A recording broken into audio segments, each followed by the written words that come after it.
Hello everyone. सो ये है हमारे पास एनक्लेक्स सॉन्डर्स की 9th एडिशन की बुक है। आज हम लोग देखने वाले हैं कार्डियोवास्कुलर प्रॉब्लम। इससे पहले अपनी पिछली 2 वीडियोस में हमने ये सारे पॉइंट्स कवर कर लिए थे। अपने शॉर्ट्स में भी हमने इस बुक की बहुत सारी चीजें एक्सप्लेन करके डाली हुई है, वीडियोस में भी डाली हुई है, क्वेश्चंस भी सॉल्व करवा रहे हैं विद फुल एक्सप्लेनेशन। आप उन्हें भी चेकआउट कर सकते हैं हमारे चैनल में जाके। तो आज हम लोग देखने वाले हैं कोरोनरी आर्टरीज, जिसमें कि 4 मेन कोरोनरी आर्टरीज होती है। इससे पहले हमने heart wall, pericardial sac, 4 chambers of the heart, 4 valves in the heart, sinoatrial node, atrioventricular node, bundle of His, Purkinje fibre, ये सब हमने पढ़ लिया था, समझ लिया था, डायग्राम के साथ एक्सप्लेन करके कहाँ क्या होता है सब कुछ। आज हम लोग देखने वाले हैं कोरोनरी आर्टरीज। तो कोरोनरी आर्टरीज क्या होती है? जैसे कि आप लोगों को पता है कि हमारा हार्ट पूरे बॉडी को ब्लड सप्लाई करता है, लेकिन हार्ट को खुद कौन सी आर्टरी सप्लाई करती है ब्लड? तो वो है कोरोनरी आर्टरीज, जो कि 53.1 फिगर, मतलब कि इस फिगर में दिखाई हुई है। तो कोरोनरी आर्टरीज में 4 मेन आर्टरीज हैं। एक है right main coronary artery. Right main coronary arteries हम लोग डायग्राम में देखेंगे तो ये है हमारे पास राइट मेन कोरोनरी आर्टरी। अगर आप डायग्राम में देख पा रहे होंगे तो जो राइट साइड में ये जो आर्टरी है ये ही है राइट मेन कोरोनरी आर्टरी। फिर यहाँ पे भी आप देख पा रहे होंगे कि ये है राइट मार्जिनल कोरोनरी आर्टरी, जो कि मार्जिन में चल रही है। ये आर्टरी ये है, ये जो राइट मेन कोरोनरी आर्टरी है, ये कहाँ कहाँ ब्लड सप्लाई करती है? तो ये राइट एट्रियम और राइट वेंट्रिकल में, inferior portion of the left ventricle, मतलब जो लेफ्ट वेंट्रिकल है, जो हमारा लेफ्ट वेंट्रिकल है उसके इंफीरियर पोर्शन में, मतलब नीचे की साइड में ये right main coronary artery supply करती है। फिर पोस्टीरियर सेप्टल वॉल, मतलब इस हार्ट के पोस्टीरियर साइड में जो सेप्टल्स हैं, वॉल्स हैं, उनकी वॉल्स में, और साथ ही एसए और एवी नोड, एसए और एवी नोड को भी यही कोरोनरी आर्टरी सप्लाई करती है। फिर है दूसरी आर्टरी है left main coronary artery.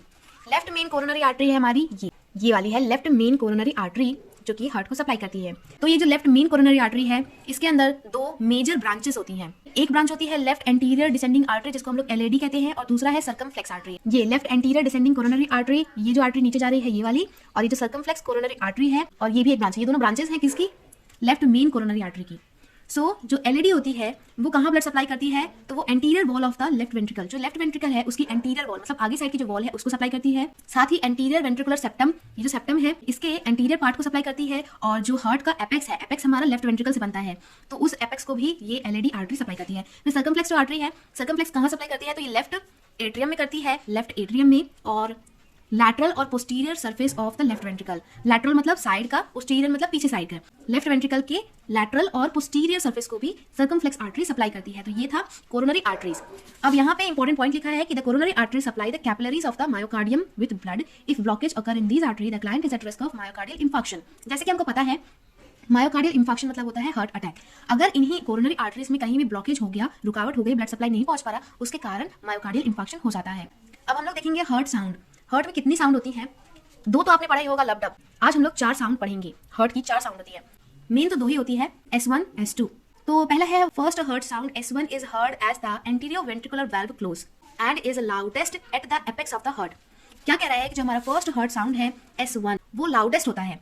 Loudest कहाँ सुनाई देता है? तो जो हमारे हार्ट का एपेक्स है ना, लेफ्ट वेंट्रिकल का ये जो एपेक्स है, लेफ्ट वेंट्रिकल ही हमारा एपेक्स बनाता है हार्ट का, तो यहाँ पे ये साउंड सबसे ज्यादा सुनाई देती है। और ये कब होती है? जब बाइकस्पिड और ट्राइकस्पिड वाल्व जब बंद होते हैं तब ये साउंड सुनाई देती है और लाउडेस्ट साउंड होती है। फिर है सेकंड हार्ट साउंड, जिसको S2 साउंड कहते हैं। ये कब होता है? जब ये जो सेमिलुनर वाल्व्स है ना दोनों, जब ये बंद होते हैं तब ये साउंड सुनाई देती है। और ये लाउडेस्ट कब होती है? जब हम लोग स्टेथोस्कोप को इसके बेस में रखेंगे तब ये लाउडेस्ट सुनाई देती है। S1 कहाँ सुनाई देती है? एपेक्स में सुनाई देती है। और S2 कहाँ सुनाई देती है? तो हार्ट के बेस में सुनाई देती है। जो थर्ड हार्ट साउंड होती है ना S3, वो कब सुनाई देती है? जब हमारे हार्ट में कुछ प्रॉब्लम वगैरह हो और जो वेंट्रिकल वॉल्स हैं वो ऐसे थोड़ा थोड़ा वाइब्रेट कर रहा हो।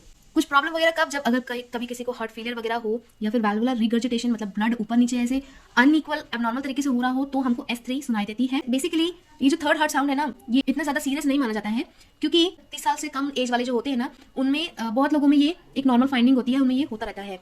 सो S3 कोई ज्यादा सीरियस साउंड नहीं है।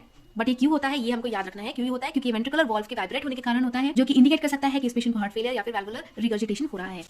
अब हमारी जो फोर्थ साउंड है, फोर्थ साउंड कब होती है? जिसको हम लोग S4 कहते हैं, वो तब होती है जब atrial systole if resistance to ventricular filling is present. S4 कब सुनाई देता है? जब हमारा एट्रिया सिस्टोल कर रहा हो बिना वेंट्रिकल के फिल हुए, तब ये साउंड सुनाई देती है। Causes of this abnormal finding include cardiac hypertrophy, disease और injury to the ventricle wall. मतलब वेंट्रिकल पूरा भरा नहीं, और आप लोग समझ सकते हो कि जब एट्रिया अच्छे से कॉन्ट्रैक्ट होता है तभी वो वेंट्रिकल में ब्लड जाता है, वेंट्रिकल भर जाता है तो ही वो आगे पास होता है। जब एट्रिया ने अच्छे से ब्लड भरा ही नहीं वेंट्रिकल में और वो रिलैक्स होने लगा, तो मतलब कार्डिक आउटपुट डिक्रीज होने लगेगा। इसमें कोई प्रॉब्लम है। ये क्यों हुआ? क्योंकि या तो हो सकता है कि हार्ट की हाइपरट्रॉफी हो रही हो, या फिर कोई डिजीज के कारण, या फिर कोई इंजरी के कारण ऐसी कंडीशंस हो रही हो। तो ये एक एबनॉर्मल फाइंडिंग है। एबनॉर्मल फाइंडिंग में 2 हार्ट साउंड होती है, S3 और S4। तो ये थे हार्ट साउंड। आगे हम लोग देखेंगे हार्ट रेट। जो हार्ट रेट होता है वो कैसे होता है? अगर हार्ट रेट हमारा ज़्यादा है, the faster the heart rate the less time the heart has for feeling. अगर हार्ट रेट ज़्यादा हो रही है, अगर हमारी हार्ट रेट ज़्यादा है तो मतलब हमारे हार्ट को फीलिंग के लिए कम टाइम मिल रहा है। At very fast rate the cardiac output decreases. अगर बहुत ज़्यादा हार्ट रेट बढ़ गई है, मतलब हार्ट रेट मतलब ये हमारा हार्ट बहुत जल्दी कॉन्ट्रैक्ट कर रहा है। राइट एट्रिया कॉन्ट्रैक्ट कर रहा है, रिलैक्स हो जा रहा है, कॉन्ट्रैक्ट कर रहा है, रिलैक्स हो जा रहा है, राइट वेंट्रिकल कॉन्ट्रैक्ट कर रहा है, रिलैक्स हो जा रहा है। तो इसके कारण अच्छे से फीलिंग नहीं हो पाती हार्ट में, ना ही यहाँ हो पाएगी, ना ही यहाँ हो पाएगी, और लेफ्ट वेंट्रिकल में तो बिल्कुल भी नहीं हो पाएगी, क्योंकि अगर यहीं से फील नहीं हो पाया तो वो लंग्स में क्या जाएगा, और लंग्स में ही कम हो गया तो वो लेफ्ट वेंट्रिकल में क्या आएगा। तो इसी के लिए कार्डिक आउटपुट जो होगा वो कम हो जाएगा, डिक्रीज हो जाएगा। तो यही यहाँ पे लिखा है at very fast rate the cardiac output decreases. जब हमारा हार्ट ऐसे फड़फड़ाने लगेगा तो वो हार्ट हमारा फिल नहीं हो पाएगा, कार्डिक आउटपुट डिक्रीज जाएगा। तो जो नॉर्मल साइनस हार्ट रेट होता है ना, वो 60 to 100 बीट्स पर मिनट होता है। ये नॉर्मल हार्ट रेट है। टैकीकार्डिया हम लोग कब कहेंगे, जब ये 100 से ज़्यादा हो जाए, मोर देन 100। साइनस ब्रेडिकार्डिया कब कहेंगे, जब 60 से कम हो जाए, less than 60 beats per minute. तो ये था हार्ट रेट के बारे में। अब हम लोग नेक्स्ट वीडियो में पढ़ेंगे autonomic nervous system, blood pressure और वैल्वुलर सिस्टम। ये सब हम लोग देखेंगे, कार्डिक मार्कर्स देखने वाले हैं। तो हमारे नेक्स्ट वीडियोस को देखने के लिए हमारे चैनल को सब्सक्राइब कर लीजिए, बने रहिए हमारे वीडियो के साथ। इस वीडियो को लाइक और शेयर करना ना भूलें। जितना आप लोग शेयर करेंगे उतनी ही ज़्यादा हम लोग वीडियोस आगे कंटिन्यू बना पाएंगे। So thank you so much for watching.